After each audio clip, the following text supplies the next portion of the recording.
Welcome back to Second Breakfast and our ongoing coverage of A Game of Thrones, bringing you the best thoughts, theories, and literary analysis this side of summer. The weather's starting to heat up. It's time to crack a cold one and gather round Dany's brand new fire pit. Aw, it's going to be a nice, happy little campfire moment. They're going to roast some marshmallows. It's going to be a great time. We're finally here. Oh my God, we're here. Mm-hmm. Sorry, Cam, what's your preferred toastiness on the marshmallow? Like a nice soft brown, or like my preference is I set it on fire and then I let it all burn and then I peel off the burnt part, eat that scabby skin, and then I eat the goo in the middle. It's a disgusting situation. I was with you right up until the end there. I agree. You burn it alive and you rip off the skin.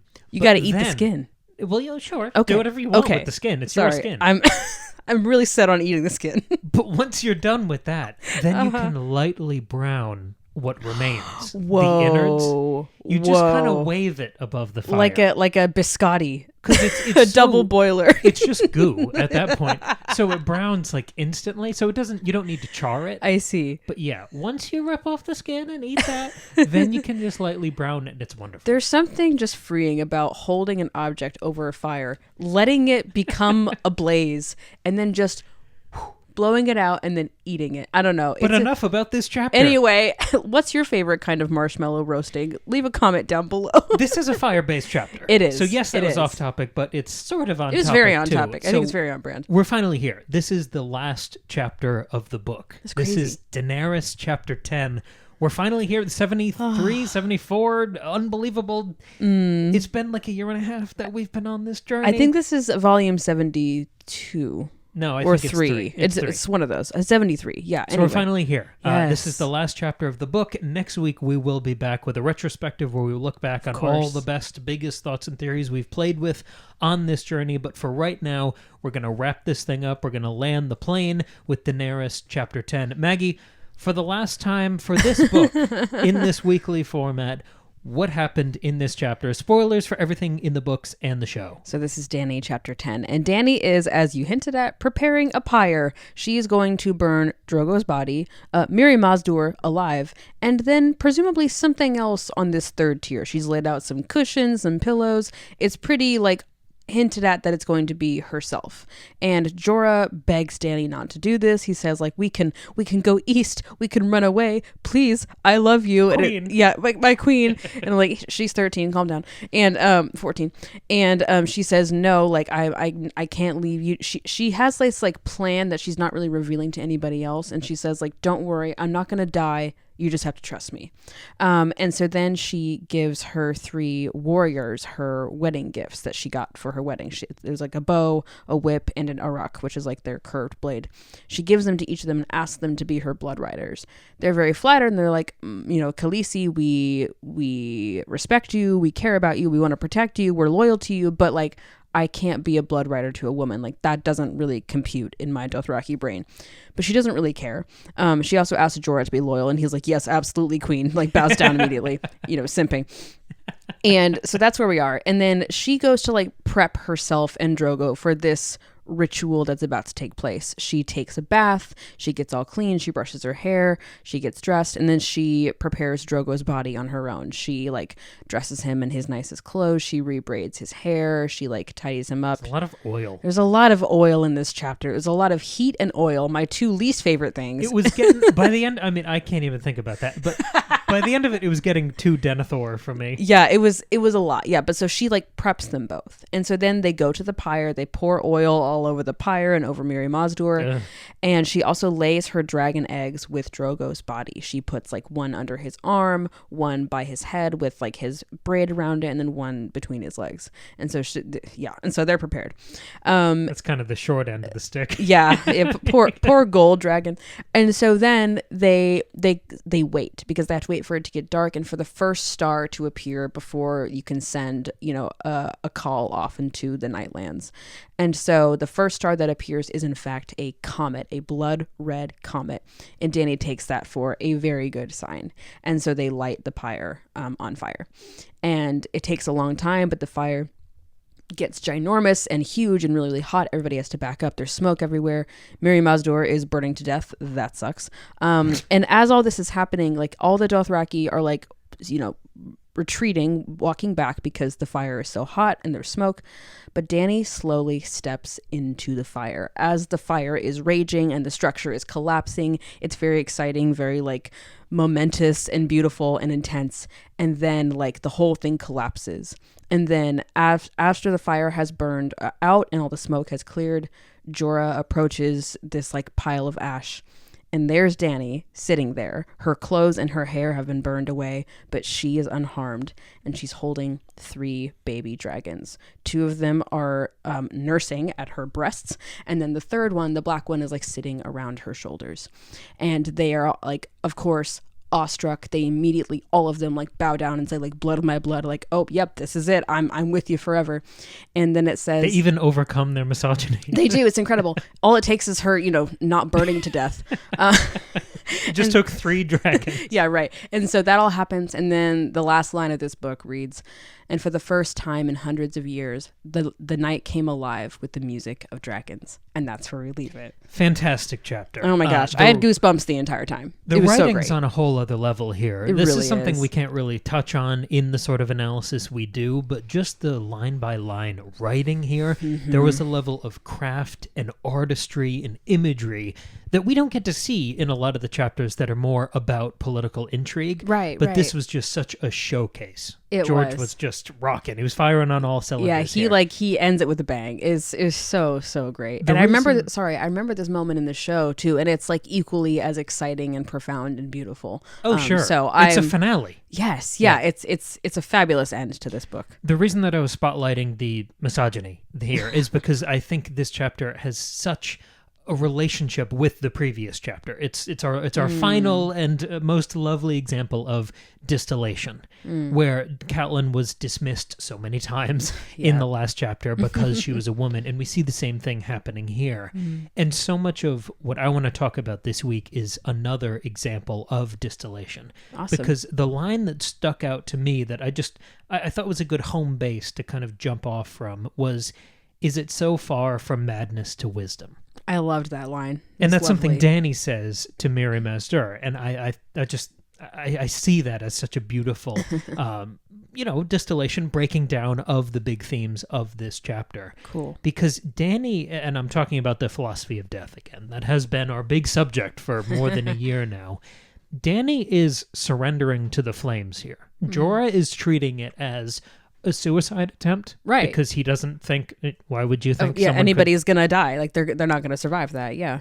And she believes, but there's enough doubt. We see a little bit of narration inside her head. I don't think she's fully sure that she's going to survive the flames here. Yeah, no, she's not quite sure what's gonna happen here. She's got a vague plan and she thinks she knows what's gonna happen, but she's confident, but not 100%. And she's in freefall. She's just lost her child, her husband. She's been betrayed. Her She's whole been way abandoned. of life. Yeah, like Yeah. this is a massive like turning point. Yeah, There is at least ideation happening here. of course. So Dany's surrendering to the flames and almost certain death, while also cremating Drogo and murdering Mirri Maz-Dur. There's death everywhere here, if we're Yeah. comparing that to Robb and everything we talked about last week. It's interesting that out of all of that death, some of it is honoring the dead, some of it is a suicide attempt, some of it is murder with Mirri Maz-Dur. And there's even like a sacrifice with a horse. They kill a Yes. horse as part of this ritual. Yeah. So you've almost got 4 different types of death here, but that is the big theme. Out of all of this death, out of this funeral pyre, comes new life. Yes. And before we even get to the dragons, which are, of course, birthed by these flames, it's interesting that the fire itself, in all of that beautiful flowery language that George uses to describe this flame, the fire is even compared to a beast. It has this living quality to it. And even Drogo, yes, he's dead and he doesn't come back to life here, but he's a little bit resurrected. Yes. Where yes. Dany sees him in when she's walking into the fire and she sees smoke and shadow and she's not really seeing what's in front of her. Right. She sees this kind of shade, to go back to Dante a little bit, of Drogo on his horse, and then he can ride off into the afterlife or the Nightlands, whatever sort of metaphor you want to use there. And then the way the 3 dragons are birthed, I'm picturing the end of the show. I remember one of them around her neck and the other 2 kind of on her shoulders. the fact that they're breastfeeding is fascinating, because that is obviously that there's a callback there to the child she's just lost, but it really doubles down on this idea of life. Yes. And her giving new life to them. Yes. They need her to have come alive. Yeah, sure. Exactly. So we have these 4 types of death, and out of that, we kind of get these 4 types of life, where you've got Dany reborn, reinvigorated, all those metaphors that we played with last time, renewed, and you've got these 3 dragons kind of ringing her. So 4 types of death, and out of that comes 4 new types of life. Very cool. So I'm immediately drawn back to last week's discussion, where we're talking about death, and we were asking these questions about, is Robb Stark, could he be the Night King? And we meant that, I think both of us, literally and figuratively. It was more interesting in the abstract, but sure, I can make the argument literally if you'd like. Yeah, it was fun. And I'm kind of on that same divide here with embracing the literal and the figurative in this discussion, because I'm reminded of what happened last week with Dany, even though it's so different. We're talking about Robb changing his worldview and becoming this kind of agent or avatar of death, of proselytizing vengeance instead of working towards a new life and everyone going home and starting over. Yeah. He was going down this one-way street of, no, let's just kill everyone who killed us, and that ends with everyone being dead. Yeah, just keep cycling and snowballing. Yeah. And I'm reminded of that a little bit here because there is so much vengeance, but it's different too, because out of all of this vengeance and death comes new life. And that seems to be a direct challenge to the simple kind of framework we laid out last time of life and death. Who wins this book? The central conflict has always been the living versus the dead. And I think this chapter kind of turns that question on its ear and suggests that life and death are ultimately cyclical. Almost like we talked about in the last Tyrion chapter and in the last Catelyn chapter with these cycles of violence. Yes. Again, back to paraphrasing that ultimate metaphor from Daenerys in the show about the wheel turning again and again. It's another cyclical image. So maybe life and death is just another wheel turning. I see. And if you throw, if you throw enough death into the hopper, like we did in this chapter, somehow life comes out. Yes, right. Well, and like for somebody like Dany, she gets to sort of exist in those cycles multiple times. She, she experiences a death and rebirth here. She doesn't literally die, but she has this near-death experience and comes alive in a fresh new way. And then you think of somebody like Catelyn, who, of course, spoilers, will die and become this Lady Stoneheart. So that's a new kind of life after death. And if we talk about Robb as the Night King, that's the same thing. Ned has, been dying or dead for most of this book, and yet, but now he's like alive in a different way. And we talked about like the Stark children coming alive in dreams and meeting in dreams, and so Ned has sort of come back alive in that way. So I like that idea a lot. That makes a lot of sense. And I think this is what's interesting about it for me. And I'm trying to lay this out. I know sometimes we can get kind of abstract, meaning me, but I'm trying to show my work here, because we've always talked about life and death as these binary concepts that are incredibly related, but also distinct. Right, and there's like a divide between them. There's a veil. And we talked last week or the week before about the veil thinning, but like there is, it feels like it's flat and two-dimensional rather than circular and three-dimensional. And I feel like that relationship is sort of shifting in this chapter, yes, where there's almost a claim that they are reciprocal, or that they're mutually guaranteed. I don't know how to take this, because the other way you could play it is that, yes, it is always a conflict between life and death, and seeking death begets more death, and that's a one-way road. Then there's no recovery from that, versus the more altruistic life path that Catelyn was advising in the last chapter. So maybe we could say that this is like a rare exception. That yes, Dany is pursuing death, and the fact that out of that death comes life, this is sort of a one-off event. Maybe you can chalk it up to magic or some sort of gods or a deus ex machina. Back in the Tolkien days, we talked about characters asking for help and Tolkien kind of reaching through the fourth wall and giving them help. Do you think you could argue that this event of life coming out of so much death, is this a one-off? Is this a magical, fantastical exception to the rule? I think so. I think this chapter really highlights Dany's exceptionality. Nobody else could have walked into these flames and survived and, birthed these dragons. It's only her. And throughout her whole story, everybody else has like doubted her when she's talked about her dragon eggs, or like the last Dany chapter, she said they're warm and they're alive, and Jorah was like, they're cold as stone, Khaleesi, you know? And so nobody else could do what she's done. And interestingly, like we've talked about this before, her journey is going to be about like ending cycles of violence and freeing people and bringing new life. Like, but also if the books play out the same as the show, one of the last things she's going to do is kill millions of people in the city, or however many people live there, right, by burning them all. And so she's got this, and most of them are peasants, right, and out of that will not breed new life. It will end in her own death. And so she is exceptional, but I think only to an extent, and it's working here, but like I don't think it could work with anybody else. I think this is like her potential, and we're going to see her sort of squash that and mess it up later on in her story. I'm glad you zoomed out like that, because I want to revisit the framework from last week. And the big question that I posed last week, now that we have the data from this final chapter, the question was, who wins this book? In a Game of Thrones, if the central conflict is the living and the dead, who wins here? Life or death? I see. Because this version of life, if on paper it looks like, well, a bunch of people die and her husband dies and her kid dies, but then, hey, all these dragons come out, so I guess that's life.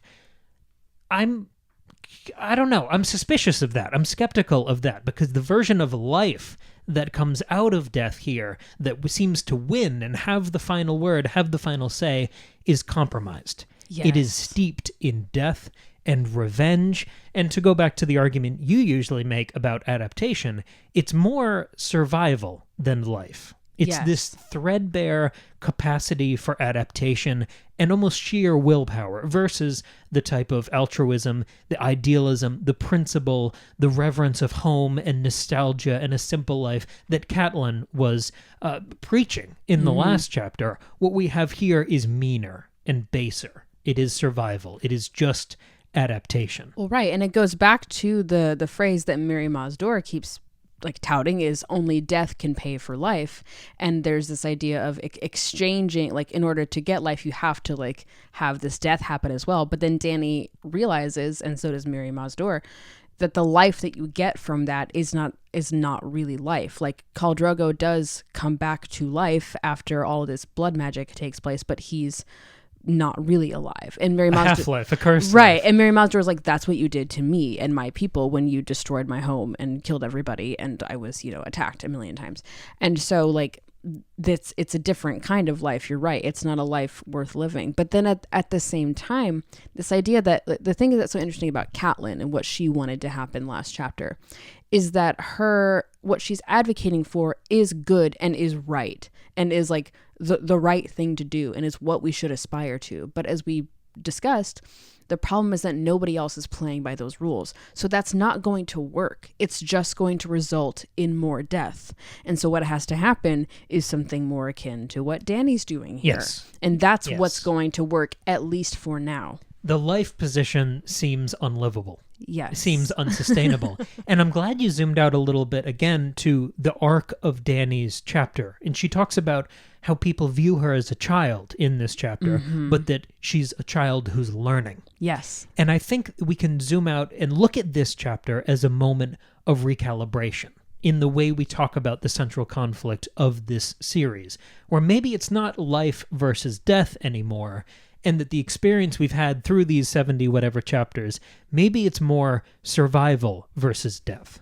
And if you look at it that way, this is a moment of clarity. And it's grim, it's sad, it's grim death, it's grim dark, whatever you want to call it, but it's moving the goalposts. And I think ultimately that distinction of survival versus death, that will dissolve over time. Because ultimately, they're sort of the same thing. Continued survival, we all watch The Walking Dead, continued survival only means more and more death. Yes, yes. It's a no sum, whatever that phrase is. Yeah, zero sum gain. Thank you. Say this is the power of friendship. Friendship. Because Dany's larger quest here that she is now empowered to truly embark upon is to conquer the Seven Kingdoms, which means killing a lot more people. Right. And the new She doesn't seem afraid of that either. Sure. Yeah. And the new life that is birthed here is not a happy, bouncing baby boy. No. These are flying nuclear weapons. I was going to say, these like the ultimate like enactors of death. They're war crimes. They enable her worst instincts, as we see during the bells at the end of that season. They are weapons. Mm-hmm. They're not children. They are weapons. So even calling them kind of forces of life, you got to squint at. Mm-hmm. They are much more tools of survival. So yes, in the same way we can say Robb is basically the Night King now, Dany is basically fire and blood. Both of them have become these agents, these avatars, these forces of death. And it's interesting that Dany is going to still continue to see herself more as this like life force. She's going to see herself as this breaker of chains, the unburned. Like she's like, oh, I'm only a force for good. But in fact, she's actually going to cause quite a lot of damage in that quest. And so she's going to like incorrectly categorize and view herself. So that's a really interesting way to frame it. And we see that happen over and over again. Robb will sort of position himself like that. So will Stannis. So will 100 other challengers who will rise. Everyone thinks they're doing the right thing. I mean, maybe not the Lannisters. That's a little bit different. But, you know, like they all think that I am in the right. I have the right to do X, Y, and Z. Like I'm following the correct path. I'm a force for good. And of course, none of them are. It's about their ambition. It's about their self-interest. It's about their survival. When the only other option is death. Yes. I love this dissolving of the barriers here because I think the song of ice and fire, we're really blurring the lines here. There's not much of a distinction left. They're two sides of the same coin. Whether you're talking about White Walkers or dragons, they're both killing machines. Yes. And to play with that kind of most famous quote about this series, no one wins forever. So if you play the Game of Thrones, you die. I see. Yeah, you win, but then after a while, you're going to die anyway. Yeah, really, really fascinating. And I was thinking about this like life versus death and ice and fire. It's not ice versus fire. It's ice and fire, right? It's existing simultaneously. And that's what's happening, I think, with this survival and death and life thing as well. I thought this was a more hopeful chapter. When I read it, of course, it ends with this miraculous birth of these dragons. So I thought, hey, I guess that means life wins in the end, and there's a spark of, and then I started thinking about it. Yeah, and it's a little messier than that. I think it's even bleaker than it was last week, where you sort of saw that last spark of hope, or Catelyn was suing for peace. You saw that hope extinguished from her. Right. I think this chapter is even darker, even bleaker. But it's cool because both of these chapters at the end have this moment that is rousing and exciting. Of course. You got King of the North, or the dragons are alive, and that's like so exciting for your character, but you're like, but what is that going to mean? But it's that Indiana Jones thing where he switches the packages real quick. Yeah. We have the magic trick of the last couple weeks is swapping out life for survival. That idealism, I don't think will survive into the next book. That really died with Ned Stark. And as of the last chapter, Ned Stark has finally stopped dying. So out of the ashes of that comes this new framework of survival and death. And as we've just kind of discussed, I think death is it's the last man standing of that new binary. That's really interesting. Well, and isn't thinking about Arya's story and the god of death, there's something about death being the ultimate god, the ultimate force. So I think that's going to be so fun to continue to explore. I was really excited that you brought up this idea of cycles and things, and this cycle of life and death. Number one, because I just realized as we were talking, I didn't even think about this when I was prepping. Remember in Tolkien, we talked a lot about the light, fire, ash cycle and things happening in cycles and repeating. That was a huge continuing idea through our Lord of the Rings discussions, especially in Return of the King. Go check those discussions out, by the way. They were so fun. They're not on our YouTube, but they're on our podcast feed. We did them years back now. But anyway, I was thinking about cycles and things repeating because we got a lot of that in the last Catelyn chapter last week. We talked about Catelyn remembering her childhood and feeling simultaneously nostalgic and also sad that nothing was the same anymore, but wishing she could go back to this old way of life. But of course we know, and everybody else around her knows that that's not possible. We have to adapt and move forward. In Dany, we get a lot of flashes back and mirroring of Dany's first chapter in this book. When she's prepping for this ritual, Dany, I'm going to read you some chunks from this text, and I'm going to then compare it and read it with chunks from that first chapter. Look at you. So bring in the literary analysis. So here, in Dany number 10, we see that her bath was scalding hot when Eerie helped her into the tub. But Dany did not flinch or cry aloud. She liked the heat. It made her feel clean. Jiqui had scented the water with oils. In Dany chapter 1, it reads, they filled her bath with hot water scented with fragrant oils. The girl helped her into the tub. The water was scalding hot, but Daenerys did not flinch or cry out. She liked the heat. It made her feel clean. Later in this chapter, Dorea washed her hair and combed it out, working loose the mats and tangles. Dorea brushed her hair until it fell like liquid, or like a river of liquid silver down her back. In Dany 1, the old woman washed her long silver pale hair and gently combed out the snags. The girl brushed her hair until it shone like molten silver. Oh, wow. And there's another one. In this chapter, Dany number 10, they scented her with spice flower and cinnamon, a touch on each wrist behind the ears, on the tips of her milk-heavy breasts, and the last dab was for her sex. Back in Dany 1, the old woman anointed her with the spice flower perfume of the Dothraki plains, a dab on each wrist, behind her ear, on the tips of her breasts, and one last one cool down between her legs.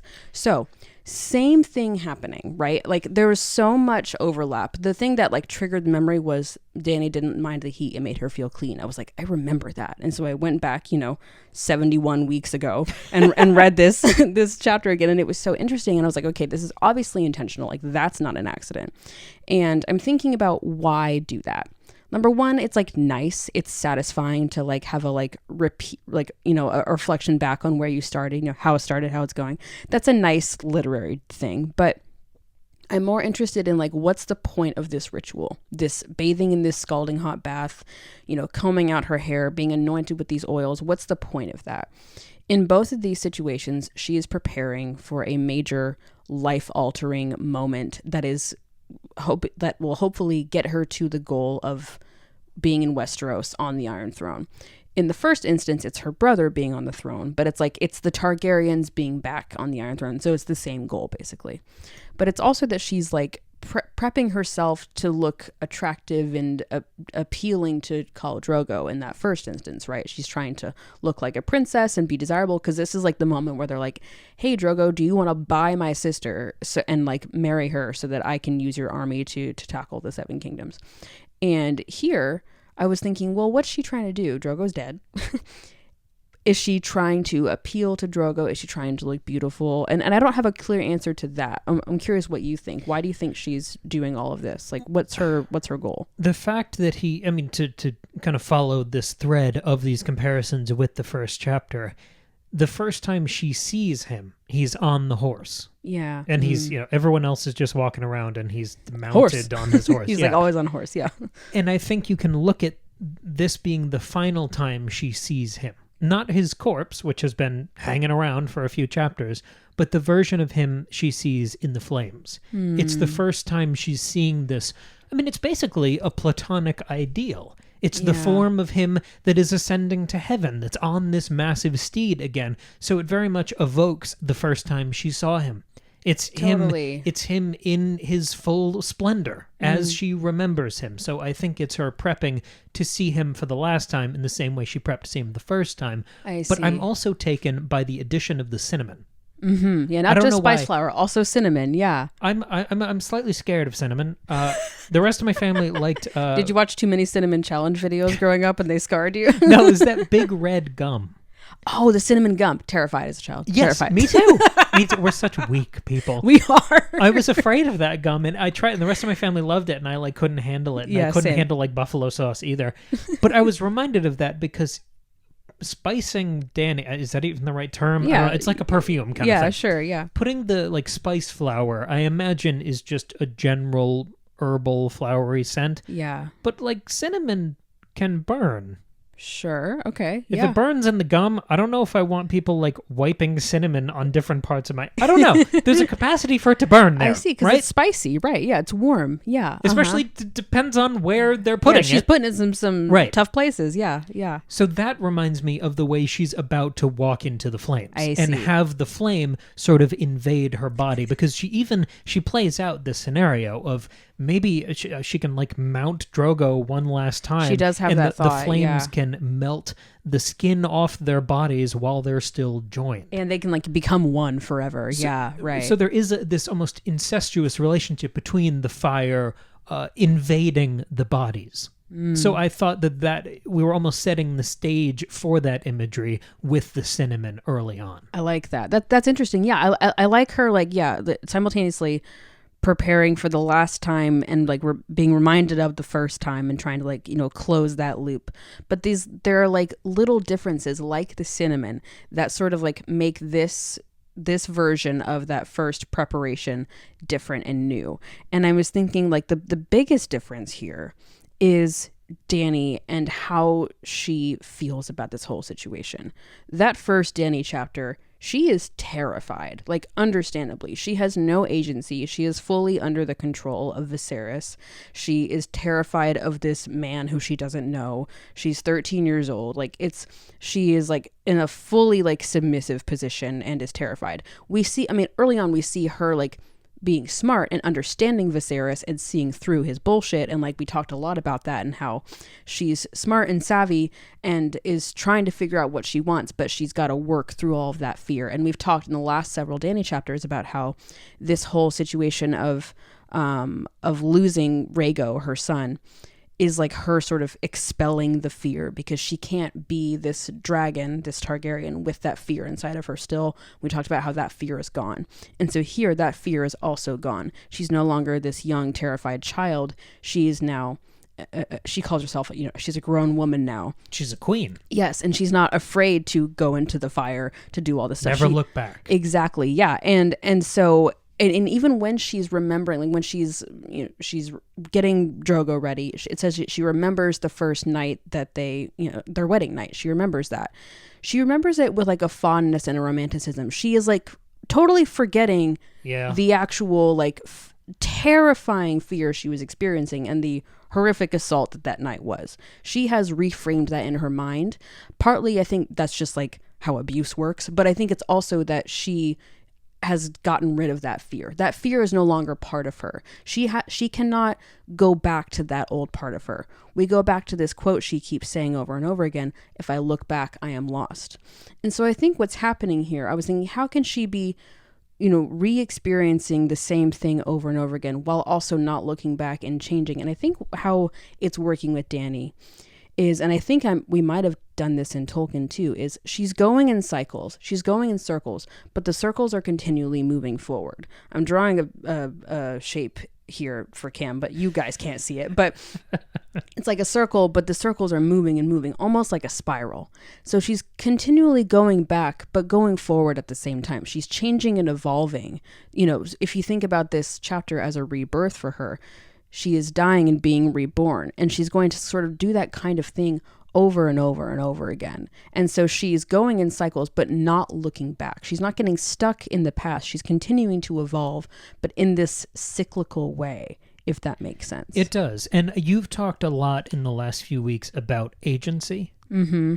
And I think maybe some of that revisionist history, the way you sort of alter your memories to protect yourself is sometimes to assert that agency, to empower your future actions, especially if we're reframing this world to be all about survival. Then she's trying to like stamp out anything that could be perceived as, you know what I mean? Mm-hmm, mm-hmm. Yes, absolutely. So she's it's like empowering herself in the same way the dragons didn't like drop out of the sky. They only are birthed here because of her actions. Yes. It is her agency that brings about the end of this chapter. Yes, exactly. And it's like things are repeating but changing. Like they're altered a bit. And we talked last Catelyn chapter about how this is a moment of rebirth for everybody. Like the old ways are dying out. It's time for the next generation. Ned Stark is dead, and now it's Robb, but he's not Lord of Winterfell. He's King of the North. King Robert Baratheon is dead, but instead of like, a new Robert, it's Joffrey, who's actually a Lannister, and he's like evil and terrible. So that's a new thing. And like all these old things have to like die so that the new thing, which resembles the old thing but has evolved, can come about. Yeah, and the new thing is not a straight improvement on the old thing. All of the new generation, everyone you just named, is going to make their own mistakes, even though some of those mistakes will directly mirror their predecessors. Right. Yeah. In the same way, Ned's mistakes as Hand directly mirror what happened with Jon Arryn. Yeah. And some of what will happen with Tyrion. Yes, absolutely. So that's part of the tragedy of this generational succession. And I think that this sort of moment of like understanding Dany's journey as cycles helps, like, sets us up for this other quote that Dany's going to hold on to, which I think she will learn in A Clash of Kings, which, you know, adding to the "if I look back, I am lost," the other thing is, to go forward, you must go back. And so that really speaks to cycles and going back. So, and then I think, and Dany really struggles with that. Am I meant to look back, or am I supposed to go forward? What am I supposed to do? And it's like, well, it's both. It's cycles, it's circles. So you do them both simultaneously.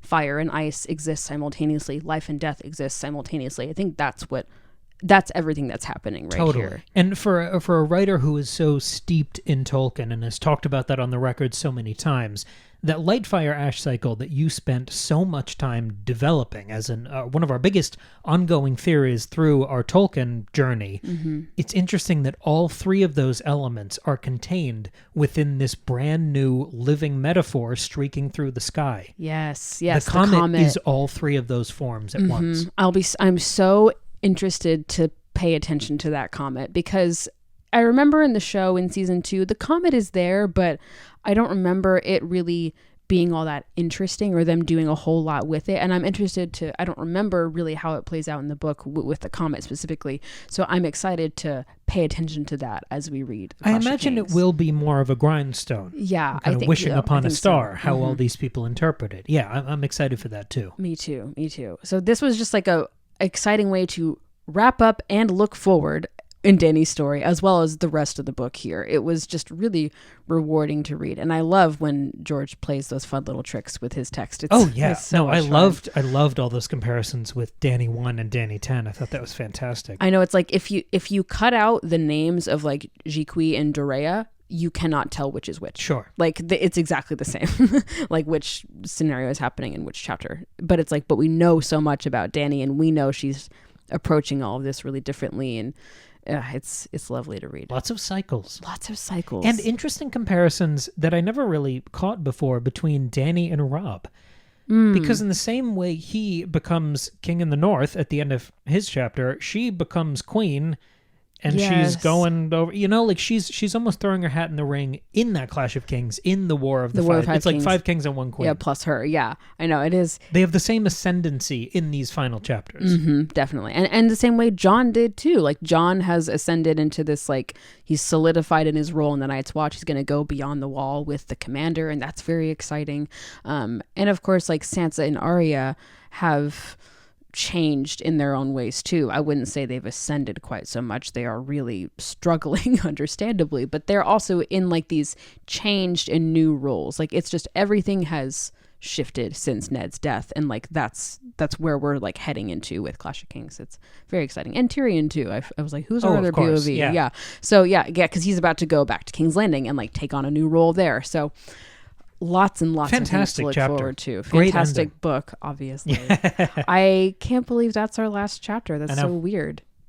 Can I tell you something very poetic happened? Sure. I've been, I take notes with a pen and paper. That's what I like to do for the book chapters. For some of our other episodes, I use my laptop, but I really like to use pen and paper for these because it's a slowing down process, which is what we've been doing.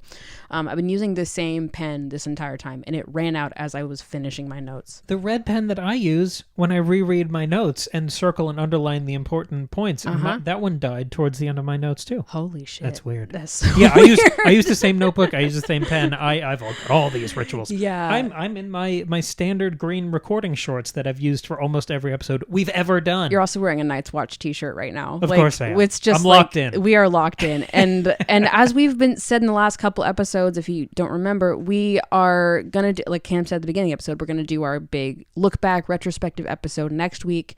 And then after that, we're not doing chapter by chapter with Clash of Kings. We're still going to read the book, but we're going to talk about it in either maybe one episode or a couple, but not, 75 episodes the way we've done with this book. If you remember the last Witcher book we did in 4 episodes, that's just what felt right. So if we read this and we blow through the whole book, then maybe it comes out as one episode that's 3 hours long. I don't know. Or maybe it comes out as 4 episodes or 8 or whatever it's going to be. We're still going to talk about it, but in a different way. Yes. I think every time, and I've said this before, but every single time that we publicly say we're going to do something, I end up resenting that thing.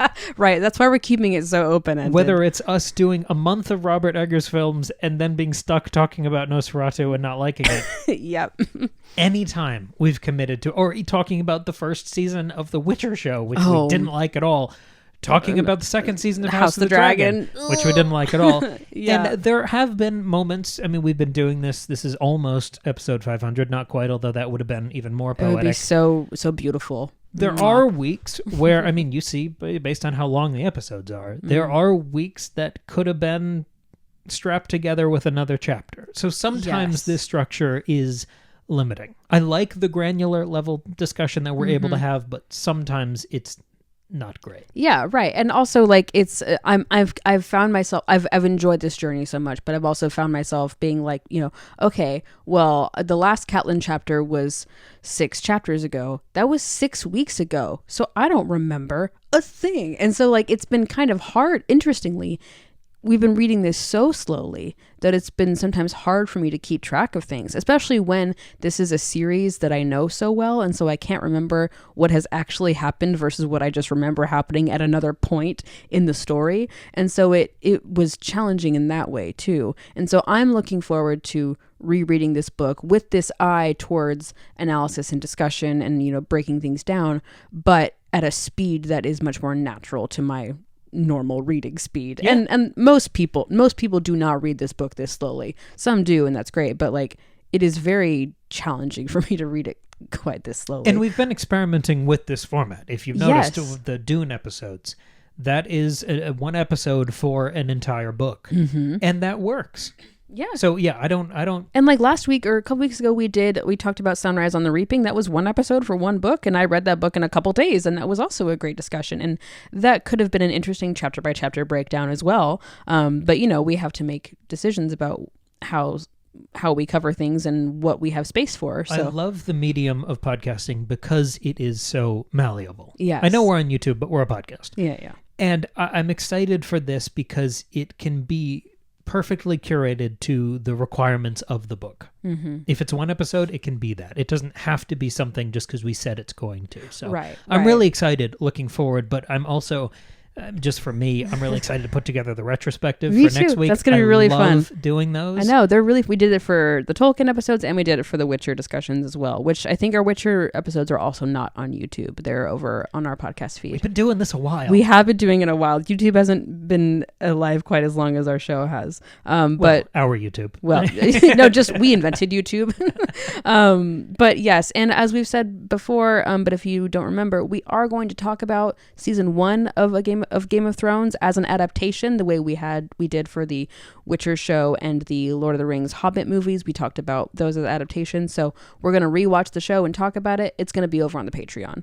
So check us out over there. Our Patreon is $2 a month. For that low price, you can support the show. It really is. It is a very low price. Thank you. And you get, and also 2 second breakfasts. That's why we did $2. It's poetic. It's very poetic, but you can let's catch that episode over there when it drops, but also all of our other bonus episodes. Our whole Fire and Blood series is over there. If you were like, man, I want more chapter by chapter, go check out Fire and Blood. We got that covered.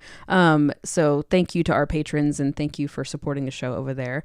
And of course, final plug, Cam's latest book, Lemon Tarts in Space. If you love listening to Cam talk and you love his ideas and love the way he thinks, you're going to love Lemon Tarts in Space. It's a light sci-fi dark comedy, Alien meets Monty Python. It's very silly and fun, but also dark and meaningful all at once. You can read it as a book, ebook, or a paperback, or you can listen to the fully produced audio drama.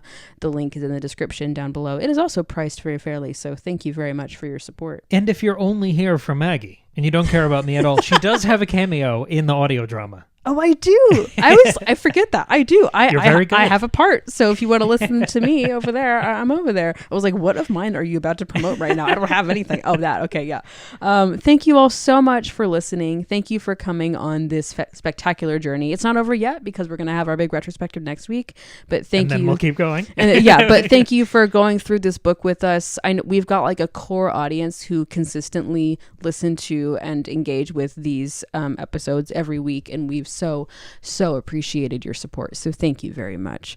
Let us know down below what you're excited to see in A Clash of Kings, what you're excited to hear us talk about, what ideas you think might sprout forth, and like and subscribe and feed Are the you beast. also scared of cinnamon? Yes. And again, what is your favorite way to roast a marshmallow? If you made it this far in the episode, comment below with the flame emoji, or is there a marshmallow emoji? I don't know. Figure it out. Do your homework. Yeah, you got it. Okay. And we'll catch you here next week with another brand new episode.